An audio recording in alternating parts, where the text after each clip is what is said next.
Good one जो है उसकी प्राइस फॉल हो गई है, ठीक है। तो टू इफेक्ट्स प्रोड्यूस होते हैं, एक आपका सब्स्टिट्यूशन इफेक्ट होता है, दूसरा आपका इनकम इफेक्ट होता है। सब्स्टिट्यूशन इफेक्ट की वजह से क्या होता है कि देखिए, जब गुड वन की प्राइस कम हो गई है और गुड टू की प्राइस जो है that has remained the same, उसमें कोई चेंज नहीं आया, तो गुड वन एक तरह से हम कह सकते हैं ना कि वो रिलेटिवली सस्ता हो गया है, और गुड टू रिलेटिवली जो है वो महंगा हो गया है। तो as a result of this क्या होगा कि कंज्यूमर, ये तो आपको पता है ना कि जनरली क्या होता है बिहेवियर कंज्यूमर का, कि जिस चीज़ की प्राइस कम होती है कंज्यूमर उसको ज़्यादा लेता है, जिस चीज़ की प्राइस ज़्यादा हो जाती है उसको कम लेता है। तो ऑब्वियसली इस केस में क्या होगा, consumer will purchase relatively cheaper good and will purchase less the relatively dearer good, ठीक है। तो एक तरह से क्या करेगा, consumer will substitute the relatively cheaper good for the relatively dearer one, ठीक है, substitute कर देगा ना relatively cheaper good को relatively dearer good के साथ। As a result of this ये सब्स्टिट्यूशन इफेक्ट प्रोड्यूस हुआ है, ठीक है। ये आपका क्या है, सब्स्टिट्यूशन इफेक्ट। सेकेंड इफेक्ट क्या है, इनकम इफेक्ट। इनकम इफेक्ट क्या होता है कि सारे गुड वन की प्राइस कम हुई है, अब गुड वन जो है इट हैज़ बिकम चीपर। तो अब कोई चीज़ अगर सस्ती हो जाए तो आप लोग ये मतलब फील करते हो ना कि you have become better off than before, आपके पास पहले से ज़्यादा मनी आ गई ना, एक तरह से आपकी परचेजिंग पावर पहले से ज़्यादा हो गई, या हम कह सकते हैं कि हमारी जो रियल इनकम है वो इंक्रीज हो गई है, ये परचेजिंग पावर या रियल परचेजिंग पावर जो हमारी इंक्रीज हो गई है, ठीक है। तो ये रियल परचेजिंग पावर जो इंक्रीज हुई है जिसकी वजह से अब कंज्यूमर जो है पहले से ज़्यादा अमाउंट्स दोनों गुड्स के ले सकता है, this is called income effect, ठीक है। तो ये टू इफेक्ट्स प्रोड्यूस हुए हैं एंड दीज आर द सम, अगर हम इन दोनों को सम अप कर लें तो वो आपके प्राइस इफेक्ट के इक्वल होते हैं, ठीक। तो ये आपके पास उसकी डेफिनेशन भी आपको दी हुई है सब्स्टिट्यूशन इफेक्ट इनकम इफेक्ट की, ठीक है। तो अब यहाँ पे आपको ये बताया हुआ है टोटल इफेक्ट, ठीक है। टोटल इफेक्ट क्या है, this is price effect and this is the sum of substitution effect and income effect. अब ये इस डायग्राम के थ्रू आप लोग देख सकते हैं income and substitution effect in case of normal good, ठीक है। नॉर्मल गुड मैंने आपको बताया था ना, नॉर्मल गुड क्या होता है कि normal good is the one कि जिसके केस में आपका इनकम इफेक्ट पॉजिटिव होता है, यानी जैसे इनकम इंक्रीज होती है तो कंजम्पशन भी इंक्रीज होती है, इनकम डिक्रीज होगी तो कंजम्पशन भी डिक्रीज होगी, ठीक है। और इन टर्म्स ऑफ अगर आप लोग देखें प्राइस की टर्म्स में अगर हम देखें तो नॉर्मल गुड क्या होता है कि जिसके केस में आपके पास इनकम इंक्रीज होने के साथ कंजम्पशन कम होती है, सॉरी प्राइस इंक्रीज होने के साथ कंजम्पशन कम होती है और प्राइस डिक्रीज होने के साथ कंजम्पशन ज़्यादा होती है ठीक है। तो जो प्राइस इफेक्ट होगा वो नेगेटिव होगा, ठीक है। तो अब इस सिचुएशन में अगर आप लोगों को ये क्लियर आई होप नज़र आ रही होगी डायग्राम,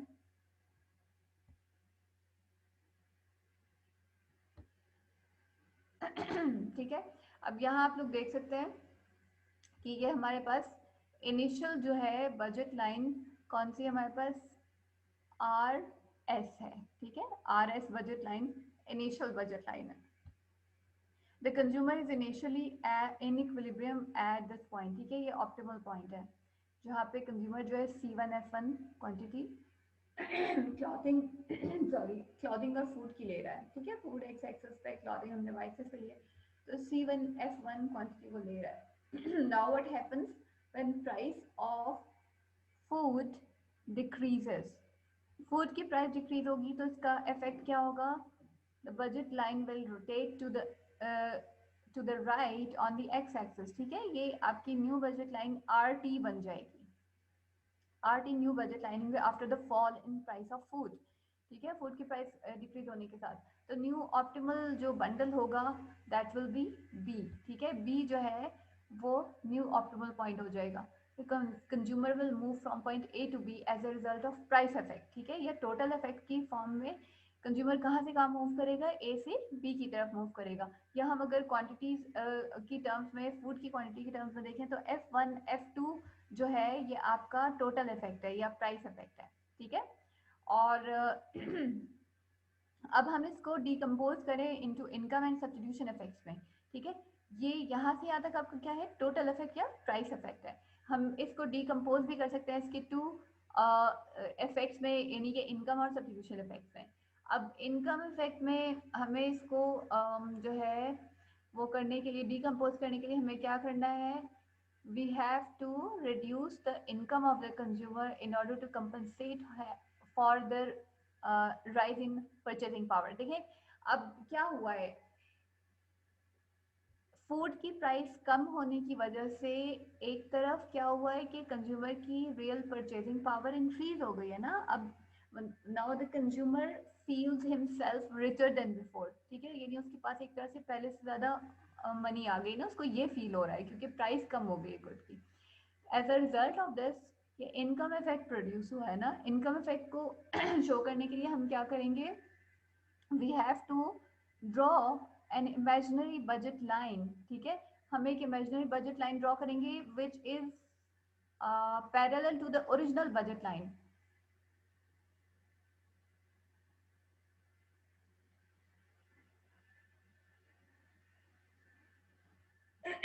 सॉरी अच्छा सॉरी, हम एक इमेजिनरी बजट लाइन ड्रॉ करेंगे कि which is tangent to the original indifference curve, sorry, और ये इसके न्यू बजट लाइन के पैरेलल हो। एक मिनट सॉरी। अच्छा ये जो आपकी हम ये जो इमेजिनरी बजट लाइन ड्रॉ करेंगे ये न्यू बजट लाइन के पैरेलल होगी और ये ओरिजिनल इंडिफरेंस कर्व जो आपका I1 है, सॉरी U1 है, ठीक है, इसके ऊपर टेंजेंट होगी। हमने इसको इस तरह से ड्रॉ किया, it becomes tangent to the indifference curve U1 at point D, ठीक है, ये D के ऊपर इसने टेंजेंसी दे दी। अब इस पॉइंट के ऊपर आप लोग देख सकते हो ये हमारा न्यू ऑप्टिमल पॉइंट हो गया, ठीक है। अब यहाँ हम देख सकते हैं now we can decompose this total effect into income and substitution effects। अब income effect क्या है, income effect आपको पता है ना कि the consumer will move from point D to B as a result of income effect, यानी EF2 जो है ये आपका इनकम इफेक्ट है, ठीक है, यहाँ पे लिखा हुआ भी है ये आपका इनकम इफेक्ट है EF2, यानी कंज्यूमर ने जो है एज अ अगर हम उससे जो हमने ये देखें ये जो हमने लाइन ड्रॉ की है ना, ये जो न्यू लाइन जो हमने ब्लू कलर में सॉलिड लाइन जो ड्रॉ की है ये हमें क्या शो कर रही है कि जब गुड वन की यानी कि फूड की प्राइस जब कम हुई थी तो कंज्यूमर के रियल इनकम या रियल परचेजिंग पावर ज़्यादा हो गई थी। अब उस जो परचेजिंग पावर ज़्यादा हो गई थी हमने उसको कम करना है, ठीक है, हम उसको कम करेंगे परचेजिंग पावर को कैसे, कि हम इस न्यू बजट लाइन के पैरेलल हम एक लाइन ड्रॉ करेंगे जो कि ओरिजिनल इंडिफरेंस कर्व U1 के ऊपर टेंजेंट होगी। तो हमने ये लाइन जो ड्रॉ की है ये पॉइंट डी के ऊपर टेंजेंट हो गई है, ठीक है। ये U1 के ऊपर। तो देखें अब वो क्या हुआ है, as a result of decrease in purchasing power हमने उससे जो इनकम ले ली है क्योंकि हमें उसको कंपनसेट करना है, तो इसकी वजह से हमने उससे इनकम जो ली as a result of this the consumer has moved from B to D, ठीक है, यहाँ पे आ गया है ना वो, जब हमने उससे इनकम ले ली है जितनी इनकम उसकी इंक्रीज हुई थी due to the fall in price of food, ठीक है, फूड की प्राइस कम होने की वजह से, तो हमने उससे जो इनकम ले ली है वो as a result of this consumer जो है यहाँ पे आ गया है। ठीक है, तो अब अगर हम उसको वापस वो इनकम दे दें जो कि फूड की प्राइस कम होने की वजह से उसकी इनकम रियल इनकम ज़्यादा हो गई थी, तो हम उसको इनकम वापस दे दें तो वो कहाँ से कहाँ तक मूव करेगा, पॉइंट डी से बी की तरफ मूव करेगा, यानी consumer will move from E to F as a result of income effect, ठीक है। ये तो इनकम इफेक्ट प्रोड्यूस हो गया, ये बिल्कुल उस तरह आपको नहीं लग रहा वो जो आप लोगों ने इनकम इफेक्ट वाला जो टॉपिक पहले पढ़ा था, जो हमने पैरेलल लाइंस ड्रॉ की थी और कंज्यूमर जो है वो मूव कर रहा था एक ऑप्टिमल पॉइंट से दूसरे की तरफ इनकम इंक्रीज होने की सिचुएशन में, ठीक है, हमने पैरेलल लाइंस ड्रॉ की थी ना। तो ये उसी तरह लग रहा है ना आपको, यानी डी से बी की तरफ जब मूव कर रहा है कंज्यूमर, तो हमने इनकम कंजम्पशन कर्व भी जो है वो यहाँ ड्रॉ किया था। अगर इन पॉइंट्स को आप लोग ज्वाइन कर दोगे तो इनकम कंजम्पशन कर्व जो है वो ड्रॉ हो जाएगा, ठीक है। तो ये आपका इनकम इफेक्ट है। अब दूसरा इफेक्ट जो प्रोड्यूस हुआ है वो सब्स्टिट्यूशन इफेक्ट है। अब because food has become relatively cheaper तो जो और ये जो आपका क्लॉथिंग है वो रिलेटिवली डियरर हो गया है, तो रिलेटिवली चीपर गुड को फूड को वो सब्स्टिट्यूट कर देगा क्लॉथिंग के साथ। तो as a result of this consumer will move from point A to D as a result of substitution effect, या F1E मूव करेगा, F1 से E की तरफ मूव करेगा किस सिचुएशन में, सब्स्टिट्यूशन इफेक्ट के की वजह से, ठीक है। यानी कंज्यूमर जो है गुड वन की यानी फूड की प्राइस कम होने की वजह से वो क्या करेगा, जाहिर है वो फूड को ज़्यादा परचेज करेगा और क्लॉथिंग को कम कर देगा, ठीक है। फूड को कहाँ से कितना ज़्यादा करेगा, F1 से वो ई कर देगा फूड की कंजम्पशन को, और क्लॉथिंग की कंजम्पशन को कितना कम करेगा, C1 से C2 कर देगा, ठीक है। तो वो ए से डी की तरफ मूव किया है, तो एक ही इंडिफरेंस कर्व के ऊपर मूव किया है, आपने देखा as a result of substitution effect the consumer has move from one point A to another point D on the same indifference curve, ठीक है। तो ये बात आपको समझ में आ गई, हमने किस तरह से जो है वो प्राइस इफेक्ट को डीकम्पोज किया है into income effect and substitution effect, ठीक है। इनकम इफेक्ट का रिजल्ट क्या निकला है कि कंज्यूमर जो है वो पैरेलल वे में उसने मूव किया है अपवर्ड जो है पॉइंट्स की तरफ, ठीक है, ऑप्टिमल पॉइंट्स की तरफ। और सब्स्टिट्यूशन इफेक्ट की वजह से वो एक ही सेम इंडिफरेंस कर्व के ऊपर मूव कर रहा है एक से दूसरे पॉइंट की तरफ, यानी उसने सब्स्टिट्यूट कर दिया ना, यानी क्लॉथिंग को कम कर दिया है और फूड को ज़्यादा कर दिया है as a result of fall in price of food, ठीक है।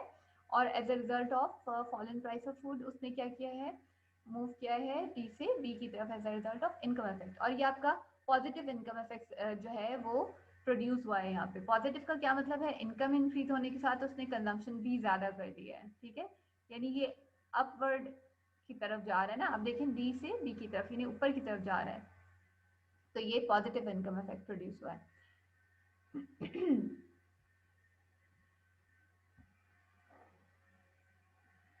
जी किसी को यहाँ तक कुछ अगर प्रॉब्लम है वो पूछ सकते हैं। अगर आप लोग ऑडियो ऑन करके कुछ पूछना चाह रहे हैं, आप लोग यहाँ तक जो समझ में आया है तो अगर नहीं आया है तो आप लोग पूछ सकते हैं यहाँ पे, ठीक है। क्लियर हो गया ये किस तरह से हमने डिकम्पोज करना है प्राइस इफेक्ट को into income and substitution effects, ठीक है। फिर हम आगे चलते हैं।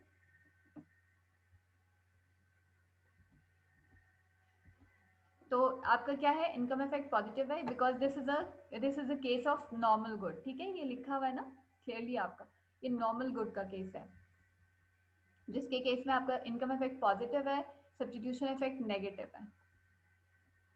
अच्छा, अब ये आपका इंफीरियर गुड्स का केस है। इंफीरियर गुड क्या होता है, in case of inferior good there is negative income effect, ठीक है। इनकम इफेक्ट नेगेटिव होगा, क्या मतलब कि जब इनकम इंक्रीज होगी तो उस इंफीरियर गुड की कंजम्पशन डिक्रीज हो जाएगी, और जब इनकम डिक्रीज होगी तो उस इंफीरियर गुड की कंजम्पशन इंक्रीज हो जाएगी, मीन्स कि इनवर्स रिलेशनशिप होगा between income and consumption of that good, ठीक है, इंफीरियर गुड के केस में। अब यहाँ पे आप लोग देख सकते हो इंफीरियर गुड के का हम जो है वो डिकम्पोजिशन इनकम और सब्स्टिट्यूशन इफेक्ट में हम कैसे शो कर सकते हैं। यहाँ पे आप लोग देख सकते हैं हमारे पास इनिशियल जो है वो बजट लाइन RS है, यहाँ पे आपका ऑप्टिमल पॉइंट A है and the consumer is purchasing OS1 quantity of food, ठीक है। अब क्या होता है when price of food decreases budget line rotates to RT, ठीक है, और न्यू जो आपका जो ऑप्टिमल पॉइंट होगा वो B होगा, ठीक है। The consumer move from A to B as a result of price effect, अब वो ए से बी की तरफ मूव कर रहे हैं प्राइस इफेक्ट की वजह से, टोटल इफेक्ट, ये प्राइस इफेक्ट, ठीक है।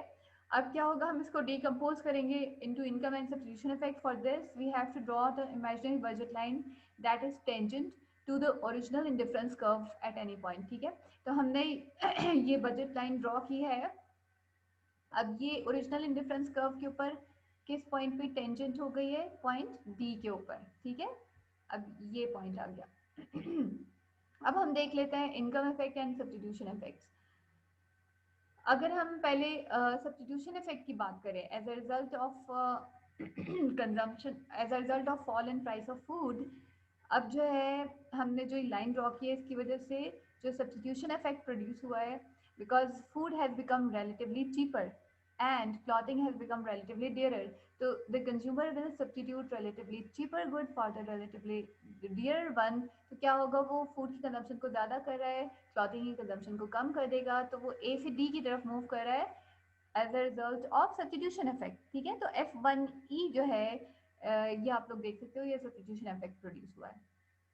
ऑन दी अदर हैंड अगर हम इनकम इफेक्ट को देखें, अब इनकम इफेक्ट क्या हुआ है, देखिए क्योंकि फूड की प्राइस कम हो गई है, food has become relatively cheaper, तो अब वो क्या करेगा, बट आपको पता है कि ये फूड जो है आपके पास इंफीरियर गुड है, तो अब क्या करेगा वो, इनकम इंक्रीज होने के साथ, अब जाहिर है आप देखिए, वैसे तो फूड की प्राइस कम होने की वजह से क्या होगा कि हम उससे कंज्यूमर से फूड की प्राइस कम होने की वजह से कंज्यूमर के रियल इनकम या परचेजिंग पावर जो है वो ज़्यादा हो गई है। ठीक है, परचेजिंग पावर ज़्यादा होने की वजह से क्या होगा, वो पहले से ज़्यादा ले सकता है ना गुड्स को, बट यहाँ पे हमने क्या करना है, हमने उसको कंपनसेट करना है, इसकी वजह से हमने लाइन ड्रॉ की है। ठीक है, तो इसकी वजह से हमने उससे इनकम, इतनी इनकम हमने उससे ले ली है। ठीक है, इतना अमाउंट ऑफ इनकम, ये जो यहाँ से यहाँ हमने उसकी ये न्यू बजट लाइन ड्रॉ की है, तो मतलब इतनी इनकम हमने कंज्यूमर से ले लिया उसको कंपनसेट करने के लिए। ठीक है, तो हमने जो उससे ली है इनकम, ठीक, तो उसकी वजह से कंज्यूमर जो है वो इस पॉइंट पे आ गया है। ठीक है, बी से डी की तरफ, लेकिन अगर हम उसको वापस वही इनकम रिटर्न कर दें, नहीं वापस वो इसी पॉइंट पर आ जाए, डी से बी की तरफ आ जाए, ठीक है, तो डी से बी की तरफ आ जाए, तो फिर आप देखोगे ये जो डी से बी की तरफ मूवमेंट है as a result of income effect, this is ये आपकी इनकम इफेक्ट को शो करिए। तो EF2, अब देखिए यहाँ as a result of income effect the consumer has move to the left, अब ये लेफ्ट की तरफ मूव किया है यहाँ पे इनकम इफेक्ट के केस में, वो क्यों, because food is inferior good. वहाँ पे क्या था, पिछले केस में हमारे पास नॉर्मल गुड था फूड, और यहाँ पे इंफीरियर गुड है। नॉर्मल गुड के केस में सॉरी अपवर्ड मूवमेंट हुई थी ना, यानी यहाँ से उस तरफ मूव किया था। अब यहाँ क्या है, ये डी से बी की तरफ मूव किया, यानी कि पहले से कम कर दिया ना, इनकम इंक्रीज होने के साथ। देखिए यहाँ पैरेलल जो शिफ्ट आता है ना बजट लाइंस में, इसका क्या मतलब है, कंज्यूमर की इनकम इंक्रीज हो रही है, यानी डी से बी की तरफ मूव कर रहा है, इसका मतलब है कंज्यूमर की इनकम इंक्रीज हो रही है। लेकिन वो लेफ्टवर्ड मूव किया है, इसका मतलब है ये नेगेटिव इनकम इफेक्ट प्रोड्यूस हुआ है। ठीक है, ये जो आपका देखें लिखा हुआ है एरो जो लगे हुए हैं, दीज आर इम्पोर्टेंट, आप इनको देखें एरोज को। ठीक है, वो लेफ्ट साइड की तरफ जा रहा है, तो इसका मतलब है नेगेटिव इनकम इफेक्ट प्रोड्यूस हुआ है। तो ये आपका इंफीरियर गुड है फूड, इसकी वजह से नेगेटिव इनकम इफेक्ट प्रोड्यूस हुआ है। तो डी से बी जो मूवमेंट है, या ई से F2 की तरफ मूवमेंट है, this shows negative income effect in case of inferior goods. ठीक है, इंफीरियर गुड जो फूड है वो इंफीरियर गुड है यहाँ पे। तो ये आपका ए से डी सब्स्टिट्यूशन इफेक्ट, डी से be income effect, negative income effect. ठीक है, और ये सब्स्टिट्यूशन इफेक्ट जो है दिस इज ऑलवेज नेगेटिव, ये हमेशा नेगेटिव होता है, क्योंकि कंज्यूमर हमेशा चीपर गुड की क्वांटिटी ज़्यादा करता है और डियरर गुड की क्वांटिटी को कम करता है। ठीक है, इसलिए सब्स्टिट्यूशन इफेक्ट हमेशा आपका नेगेटिव होगा। तो यही चीज़ आपको एक्सप्लेन कीजिए सारी आप। ठीक है, अभी इसका टाइम खत्म होने वाला है, फिर नेक्स्ट आपकी मीटिंग स्टार्ट हो जाएगी। तो अब यहाँ तक आप लोग देख लें, अगर कुछ समझ नहीं आता आप लोग क्वेश्चन कर सकते हैं।